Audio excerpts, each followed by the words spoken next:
ইনিংসের ১৪তম ওভারে জাকির আলী অনেকের সঙ্গে ভুল বোঝাবুঝিতে রান আউট শামীম পাটোয়ারি। সেটা ছিল নাটকীয় এক ঘটনা। তবে এর আগের ওভারে শামীমকে সঙ্গে নিয়ে জাকের যে দৃষ্টান্ত স্থাপন করেছেন সেটা ক্রিকেটে খুব বেশি দেখা যায় না। অনেক দিন মনে রাখার মতো গ্রেট স্পোর্টসম্যানশিপের উদাহরণ তৈরি করেন দুই বাংলাদেশি ব্যাটসম্যান।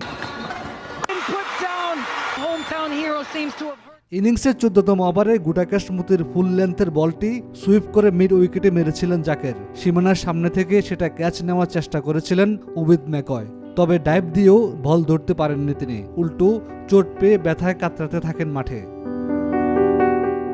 ততক্ষণে ২ রান নিয়ে ফেলেন জাকির শামীম। যেহেতু ফিল্ডার ম্যাকয় মাঠে পড়ে আছেন, চাইলে আরও রান নিতে পারতেন দুজন। তবে ২ রান নেওয়ার পরে থেমে যান তারা। জাকের হাত উঁচিয়ে শামীমকে থেমে যেতে বলেন। দুজনের এই ঘটনা মুগ্ধ করেছে সেন্ট ভিনসেন্টে উপস্থিত দর্শকদের। মুগ্ধ হয়েছেন ধারাভাষ্য কক্ষে থাকা উইন্ডিজ কিংবদন্তি ইয়ান বিশপও। সাবেক ক্যারিবিয়ান পেসার শামীম জাকেরকে প্রশংসায় ভাসিয়ে এটিকে গ্রেট স্পোর্টসম্যানশিপ হিসাবে উল্লেখ করেন। উল্লেখ্য, জাকেরের ৪১ বলে ৭২ রানের বিধ্বংসী ইনিংসে ভর করে সিরিজের তৃতীয় ও শেষ টি-টোয়েন্টিতে উইন্ডিজকে ১৯০ রানের লক্ষ্য দেয় বাংলাদেশ।